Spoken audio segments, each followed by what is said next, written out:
Agora foi! E aí, pessoal, sejam bem-vindos a mais um episódio ao vivo do nosso programa diário A Melhor Família do Mundo. E aí, pessoal, tudo bem?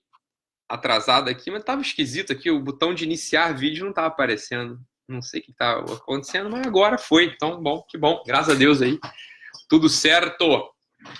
Se vocês estiverem me vendo bem, me ouvindo bem, me avisem aí pelo chat, né? Através dos comentários.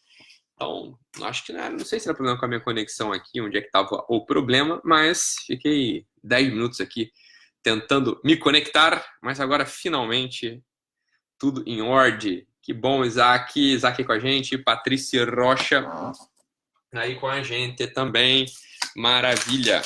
Beleza. Vandina Campos entrou, Thiago Nunes, muito bom. Quem quer me ligar? Quem quer me ligar, me liga aí agora. Já estamos avançados na hora, puxa vida, cara. E agora vai ser ruim aqui pra gente. A gente vai ter pouco tempo hoje para conversar. Se vocês quiserem me ligar para tirar alguma dúvida, trocar ideia, fazer algum comentário, alguma sugestão, liguem no 21 99 388 9218. 21 99 388 9218. Tá bom, pessoal? Maravilha! Vamos, se vocês quiserem me ligar aí, né? Eu já vou respondendo a vocês as dúvidas, etc. Maravilha. Beleza. Vamos lá, vamos começar aqui. Estou só dando uma olhada aqui no ligando aqui o nosso celular, mas já está ligado, então se alguém quiser, já pode entrar em contato. Tá bom, pessoal? Ótimo, maravilha. Vamos nessa, então. Já que a gente tem pouquinho de tempo para falar aqui hoje, né? Porque a gente já me enrolei aqui, né? Com as maravilhas da tecnologia moderna. A gente podia falar um pouquinho sobre um assunto. Ah, tem alguém ligando aqui. Beleza, vamos atender. Alô? Alô? Quem tá falando? Patrícia. Oi, Patrícia, tudo bem? Tá me ouvindo, Patrícia? Ah, que bom. E aí, tudo bem? É o Ítalo? É o Ítalo, exatamente, sou eu mesmo. Não acredito, melhor professor do mundo.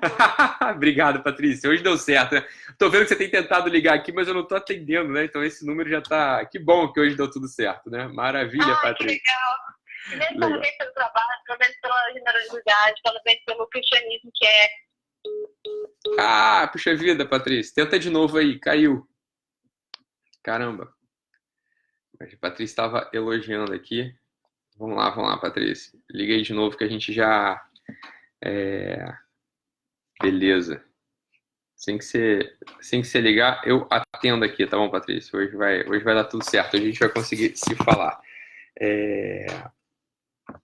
Ótimo. Então vamos nessa, pessoal. Vamos sem mais delongas, sem mais enrolação. A gente já está atrasado aqui. Eu queria falar de uma coisa com você, para vocês, tá? Que sei, talvez ajude, talvez não ajude, né? Mas o fato é que tem que ser dito, né? Porque eu fiz algum comentário, algum post aí naquelas transmissões sobre suplementação, né? E a gente estava falando sobre vitamina D, estava falando sobre, né, uma série de coisas.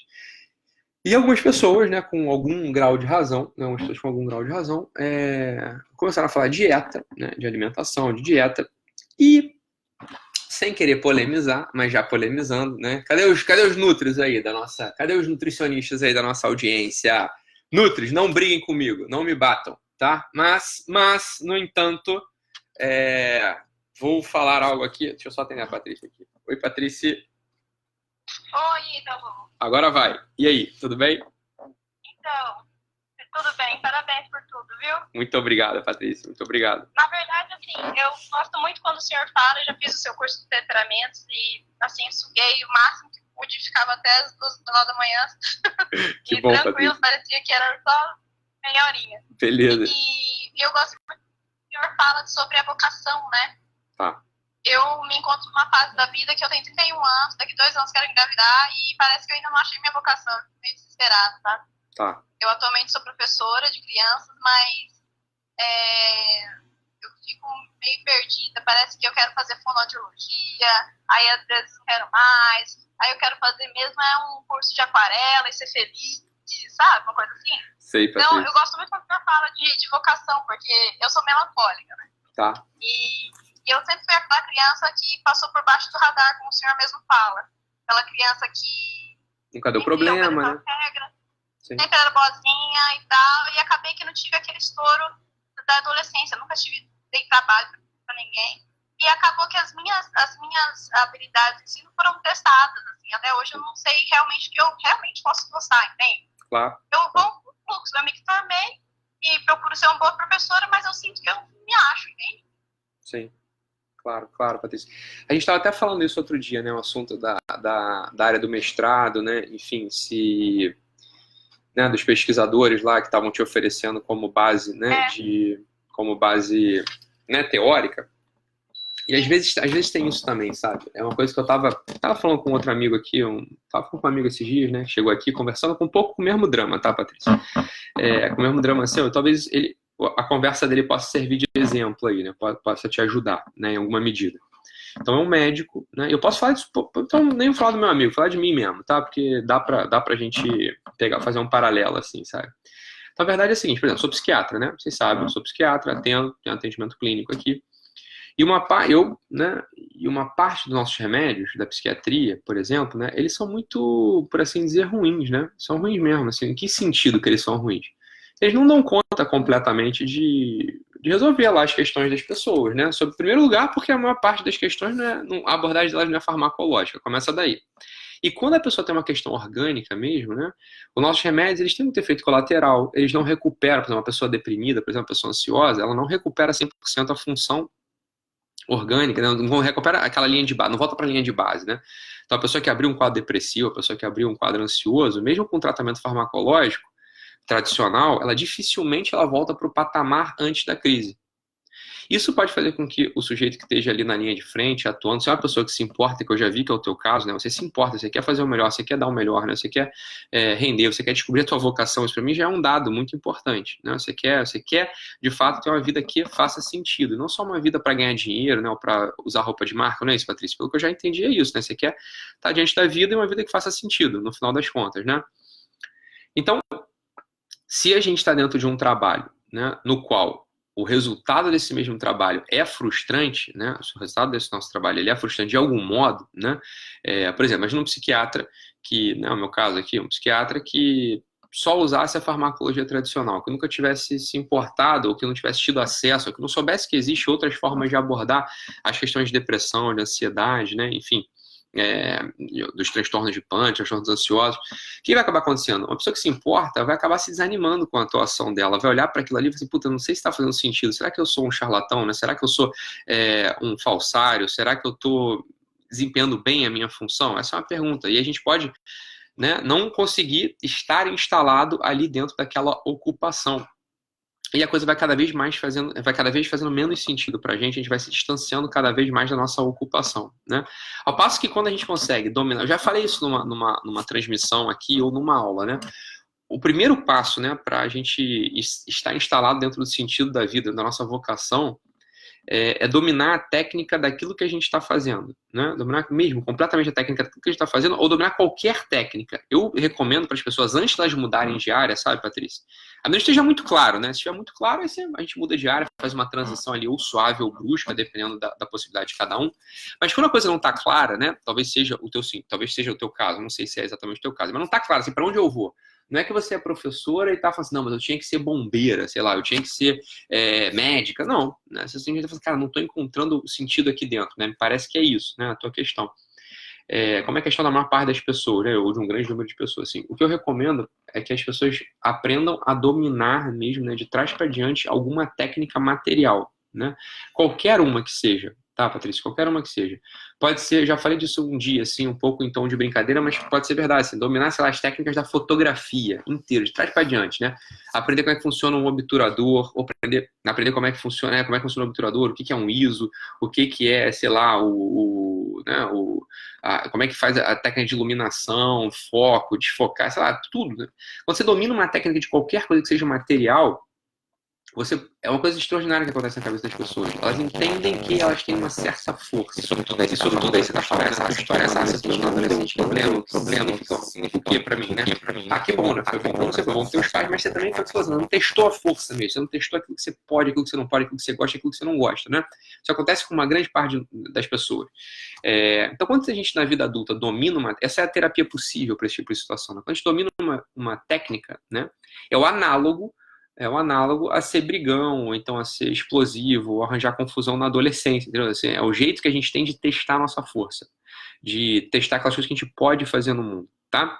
Se você pode dominar uma técnica dentro da tua área de atuação, melhor. Por quê? Porque se você domina a técnica dentro da tua área de atuação, você vai, né, você já está instalado naquela tua área de atuação profissional. Se domina uma técnica, você vai conseguir fazer com que aquela técnica nova, aquele conhecimento novo, aquela arte nova, seja um influxo para onde você está instalada, para onde você está instalado. E aquilo pode começar a fazer um sentido que você jamais imaginou que você podia encontrar.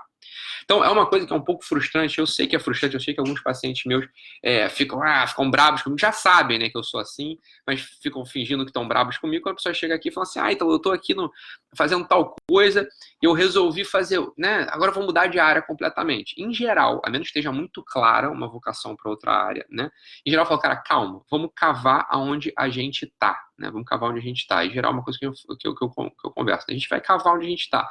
O que está faltando aqui na tua área você se especializar? O que está faltando você conhecer, né? E pode às vezes a gente chegar à conclusão de que, não está faltando nada, né? O cara já domina a coisa toda, ele já está com a base teórica perfeita, ele já tem uma atuação consistente e ainda assim ele está desconectado do coração dele. Aí a gente está na hora da gente começar a pensar numa transição de área, né? Se for possível, às vezes pela responsabilidade da vida, pela circunstância concreta, não é possível fazer uma transição de área. Né? A gente não consegue fazer uma transição da área que a gente está. Né? A gente vai ter que continuar, vai ter que, entre aspas, morrer ali onde a gente está. E, ainda assim, é possível, né? É possível, com uma certa tecnologia, é possível a gente conseguir encontrar a nossa vocação mesmo numa circunstância absolutamente adversa. Absolutamente adversa. E ainda que essa circunstância seja uma circunstância habitual, né? Porque, por exemplo, a famosa história do Dr. Viktor Frankl, né? Que foi ao campo de concentração e lá ficou por um tempo e ainda assim, nem mesmo lá dentro, ele descobriu o sentido da vida, né? Ele conseguiu encontrar uma vida que fizesse sentido. Ele viu que várias pessoas ali dentro daquele campo de concentração encontravam sentido da sua vida, mesmo nas situações mais adversas, né, que um ser humano pode enfrentar. Ele está privado da sua liberdade, ele está com os dias contados, ele está afastado das pessoas que ele ama, ele está submetido a um regime tirânico, por um regime tirânico, né, assassino, um regime genocida, um regime diabólico, e ainda assim muitas pessoas ali dentro do campo de concentração conseguiam, né, encontrar o sentido da sua vida. Por quê? Porque elas entenderam que existe uma coisa no mundo que é uma coisa chamada sofrimento inevitável. Né? Existe um sofrimento que é inevitável, uma condição ontológica do ser humano. O ser humano, nós todos, né? Nós todos, a gente tem uma situação, está ontologicamente, por assim dizer, né? O que é ontologicamente? A nossa própria constituição, nosso próprio ser, né? Ele é dotado de uma carência, né? Que carência é essa? Aí também, a gente pode ir por um caminho aqui, que é o seguinte, essa carência que o ser humano é dotada, né? A gente é dotado, já nasce com uma carência, que a carência, a gente não é fonte do nosso próprio ser, né? A gente não é causa nossa, né? Não, o ser humano não é causa sua, a gente não é causa nossa. Alguém teve que nos criar, né? A gente precisa ser sustentado, né, por algo que a gente mesmo não domina, né? A gente não tem o dom da nossa própria vida, a gente está nesse mundo, né, participando do ser, né? A gente está participando do ser divino, para assim dizer, do ser eterno. Bem, há uma doação na cadeia do ser e a gente sabe disso, a gente não é causa nossa, então existe uma carência ali ontológica, né? A gente não está conectado com a fonte mesmo da nossa vida, né? É uma coisa primária. E daí vem uma sensação, né? Vem uma sensação e uma percepção real de um certo desconforto, né? Um certo incômodo ontológico, que todo mundo vai ter, tá? As pessoas sensíveis, né, vão ter esse incômodo. As pessoas muito anestesiadas, elas não têm esse incômodo, né? Elas depositaram, né, elas têm uma identificação muito direta, muito clara com o prazer sensível, com a matéria, né? E tem um outro tipo de incômodo, que é o incômodo de que os prazeres sensíveis acabam rapidamente, né? Uma torta de limão, uma barra de chocolate, né? Uma relação sexual, elas conferem algo, né, de gozo, de prazer, de sentido, mas é um sentido, um prazer e um gozo que, né, acabam assim que a digestão acaba, assim que o orgasmo vai embora, né? A matéria, né, as pessoas que se apegam aos bens materiais são pessoas que também, elas conseguem ter ali, né, elas ficam aplacadas, né? Essa sensação de agonia, elas some por um tempo, a sensação de agonia. Mas assim que a pessoa percebe que esse bem material ele é corruptível, ou seja, ele vai quebrar, ele pode ser roubado, ele vai embora, ele pode enferrujar, a pessoa entra num outro estado, né, de sofrimento. Então, mesmo as pessoas que fizeram uma aposta no prazer ou na matéria, ou aquelas pessoas que fizeram aposta na religião, todas essas pessoas, elas vão ter, né, de algum modo, um incômodo ontológico, tem um incômodo, que é um incômodo ontológico, né? É uma desconexão, é uma dificuldade, é um sofrimento. Então, um primeiro passo na vida é aceitar que existe um sofrimento inevitável. O sofrimento inevitável, ele não é algo que a gente deva rechaçar, que a gente deva lutar, que a gente deva fugir, que a gente deva não querer, mas é algo que a gente tem que olhar e falar, esse negócio existe. Eu não vou ficar buscando isso ativamente, porque eu não sou masoquista, eu não sou maluco, mas eu conto com isso aqui para a estrutura da minha personalidade, para que eu possa me orientar no mundo. Isso faz parte da própria estrutura do que é ser humano, né? Então existe esse sofrimento inevitável. Uma vez que as pessoas, né, notam, sacam, elas têm um insight, isso encaixa, a pessoa consegue, né, introjetar isso. Isso pode, quando isso começa a habitar no coração, na percepção, no espírito das pessoas, né, quando essa aceitação do sofrimento inevitável habita na gente, não de modo masoquista, né, mas de modo amoroso, de modo contemplativo, quando isso habita em nós, o que acontece? A gente deu o primeiro passo, né, na possibilidade de descobrir a nossa vocação pessoal. A gente deu o primeiro passo, né? Por quê? Porque esse incômodo do mundo, ele deixa de ser uma voz importante, como se ele fosse uma voz que devesse orientar ou conduzir a gente para esse ou para aquele lugar. Muitos de nós, né, não conseguimos nos instalar ou descobrir a nossa própria vocação. Por quê? Porque a todo instante a gente está obedecendo, a gente está ouvindo a essa voz, né, que não é a voz do nosso espírito, que não é a voz da nossa personalidade, mas é uma outra voz, né? É uma voz que a gente não tem que ouvir como um guia, mas que a gente tem que aceitar como um coração que bate. Isso é a estrutura do mundo, tá? Esse sofrimento, né, essa angústia, esse incômodo, né, ele não deve ser o nosso guia, mas deve ser algo que a gente conta, que ele está ali presente. Tá, Patrícia? Então, esse é um primeiro, né? Esse é um primeiro ponto para a gente poder estar instalado dentro da nossa vocação, é aceitar o sofrimento inevitável. Aqueles que, né, pegando aqui o exemplo lá da experiência do Dr. Viktor Frankl, que deve ser a experiência de todos nós diariamente, né? Claro, numa outra escala, evidente, né? Nenhum de nós aqui está no campo de concentração, senão não estaria assistindo esse programa aqui agora, né? Mas, né, a gente está em outros campos de concentração, né? Isso é claro, né? Existem outros campos de concentração afetivos, psicológicos, financeiros, etc., que privam, de algum modo, em algum grau, evidente, em algum grau, a nossa liberdade, nossa capacidade de amar, nossa possibilidade de sonhar, nossa possibilidade de desejar. Todos nós temos isso em algum grau todos nós. Mesmo, né, o maior príncipe das Arábias que tem disponível todas as fortunas, todas as maravilhas, todas as delícias, né? Toda a possibilidade de religião, tudo, né? Esse sujeito ainda assim, ele pode experimentar um tipo de campo de concentração, porque essa é a estrutura humana neste mundo. Isso não é mal, né? Não é uma visão dicotômica, né? De que esse mundo é mal. Não, não. Essa é só a estrutura do mundo. E mesmo nessa estrutura esquisita, né, a gente consegue encontrar sentido, felicidade e capacidade de amar, né? Isso faz parte do ser humano. E, na verdade, isso é o desejado para o ser humano. Isso é o esperado do ser humano, tá? O ser humano, mesmo nessa condição, né, ele deve aprender a exercitar o seu coração e entender que mesmo nessa situação, né, de penúria ontológica, de angústia existencial, né, de sofrimento inevitável, ele deve, nessa circunstância, nessa situação, ele deve conseguir dilatar o seu coração e amar cada dia mais. O que é amar? Encontrar sentido nas coisas, é se entregar, né, é estar ali presente naquela circunstância, né, é servir aos outros e por aí vai. Tá, Patrícia? Então, esse é um primeiro olhar que a gente pode ter. É claro que é um primeiro olhar, né? Esse aqui a gente pode falar disso, né, bem mais, né, com muito mais profundidade, com mais tempo, né, o dia que a gente tiver mais tempo a gente fala sobre esse assunto, né, mas, né, esse primeiro olhar, né, de aceitar um sofrimento inevitável. Que sofrimento é esse? Eu não dou conta, é um tipo de sofrimento, né, Eu não tenho dinheiro, é o tipo de sofrimento. Bem, eu tenho que estudar mais, é o tipo de sofrimento. Eu vou estar desconectado a minha vida inteira, é um outro tipo de sofrimento, né? Então, isso tudo faz parte da gente, né? Todos nós podemos ter isso, né? Quer dizer, meu Deus do céu, doutor, eu tenho 2, 3 filhos aqui, não dou conta, né? Eu sou uma péssima mãe. É o que é, né? É o que é. Então, a primeira coisa é aceitar que existe uma impossibilidade mesmo, né? A gente não dá conta de tudo o tempo todo, sempre do melhor modo, né? Por um único motivo. E aqui está o ponto central. A gente não é Deus, né? A gente não é Deus. E é por isso que a gente tem justamente essa inscrição dentro do ser humano. O ser humano não é o ser divino, né? O ser humano é sempre estar aquém. A gente está sempre aquém. Por quê? Porque a gente não domina tudo. Isso é evidente. A gente não é a causa, o fundamento, a explicação do cosmos, né? A gente, né, é um ser criado, né, que pode amar, né, que pode se salvar e que pode louvar aquilo que deve ser louvado, né? Mas a gente não é a estrutura do mundo. Então, você vai me dizer assim, então eu sou uma péssima mãe, porque eu não dou conta aqui, né? Por exemplo, eu sou uma péssima mãe porque eu acho que eu não gosto de um filho meu. Eu falo, olha, meu amor, se você pudesse gostar do seu filho, ia ser melhor para você, mas não necessariamente ia ser melhor para o seu filho, né?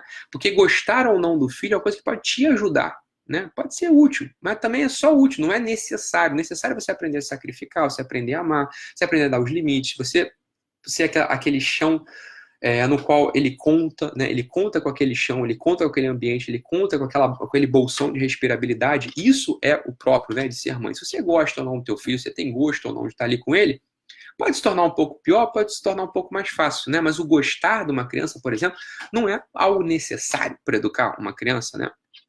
Não, algo necessário, algo que pode facilitar a tua vida, mas pode dificultar muito a vida do teu filho. Se você gosta de tal modo, que você o mima, né? Que você não dá espaço para ele, que você não dá autonomia para ele, você gosta tanto que você quer dar tudo para ele o tempo todo, você pode ferrar o teu filho, né? Então, não confundir as coisas. Ou seja, certas coisas que parecem sofrimentos, por exemplo, isso, entrou um filhinho aqui no mundo e eu não sei se eu gosto dele, né? Eu não sei se eu dou conta, se ele me irrita. Isso pode ser uma bela coisa, pode ser uma maravilha, que a gente está deixando passar. Por quê? Porque a gente não tem a calma no nosso coração, a gente não tem a calma no nosso espírito de entender que existe esse sofrimento, existe esse ato ontológico, esse sofrimento inevitável, que a gente precisa dominar, a gente precisa pegar, a gente precisa trazer aquilo para dentro da gente e gostar dessa instalação. Todas as vezes que a gente odeia o sofrimento inevitável, né? A gente se desumaniza, a gente tem um delírio, né? Um delírio de onipotência, tem um delírio de soberba, né? Por quê? Porque o que indica que a gente não teria nenhum sofrimento? Somente um delírio de onipotência. Ora, Deus não sofre, porque não existe carência no ser divino. O ser divino tem tudo, né? Deus tem tudo, por isso ele não sofre. Todas as criaturas têm um sofrimento inevitável. Isso é ontológico. Uma pedra tem um sofrimento inevitável. A pedra não voa, né? O ser humano tem seus sofrimentos inevitáveis que cabe a cada um de nós ir descobrindo quais são. Tá? Então, uma vez que a gente tem esse olhar, que a gente conseguiu entender isso, que a gente se posicionou nesse chão, uma parte da vocação começa a aparecer ali de modo mais translúcido, de modo mais calmo e de modo, né, exatamente, de modo mais claro e de modo mais calmo, né, de modo mais claro e de modo mais sereno. A gente começa a ver as formas daquilo que é a nossa vocação. A gente começa a conseguir olhar para ela e descobrir as feições dela. A gente começa a dialogar com a vocação e a gente começa a ouvir a voz dela. A vocação começa a nos chamar, né, como uma musa, né, como algo desejável, como algo que a gente, né, pode conviver, pode dialogar e pode se instalar, pode copular e pode observar os seus frutos, né? Essa é a dinâmica da vida daqueles que descobriram que o sofrimento inevitável não é algo a ser rejeitado, mas é algo que a gente tem que aprender a conviver. Beleza, Patrícia? Então, não sei se te ajuda aí essa história toda, sabe? Mas acho que tem um caminho por aí que pode te ajudar, tá? Vamos... Porque às vezes a gente pensa, igual você falou, né? Coloca a vocação como fetiche, né? A gente tende a pensar que as pessoas vocacionadas são felizes o tempo todo no trabalho, que é uma grande mentira. Exatamente. E aí uma hora que a gente aprendeu assim, né, que tem sofrimento inevitável, a gente sabe, não é assim comigo, não é assim contigo, não é assim com ninguém, né? Todos nós temos esse sofrimento inevitável e é isso mesmo, né? Não é outra coisa, é assim que faz. Tá bom, Patrícia, mas agora a gente precisa ir, que eu já estourei. Puxa, eu estourei o tempo pra caramba aqui. Vocês me desculpem aí, pessoal. Beleza? Foi a culpa na Patrícia aí, que é ela aí que puxou o assunto. Olá, pessoal, desculpa. Boa, Patrícia. Vamos falar contigo. Obrigada, Fica professor. com Deus. Um abraço. Bom dia. Tchau, Ótimo. tchau. Beleza. Amém. Muito bom, pessoal. Então vamos ficando por aqui. O assunto lá que eu ia falar da alimentação eu falo outro dia ou amanhã, mas a Patrícia deu a oportunidade da gente conversar aqui. Tá bom, pessoal? Então é isso. Fiquem com Deus. Um abraço e até amanhã. Tchau, tchau, pessoal. Tchau, tchau.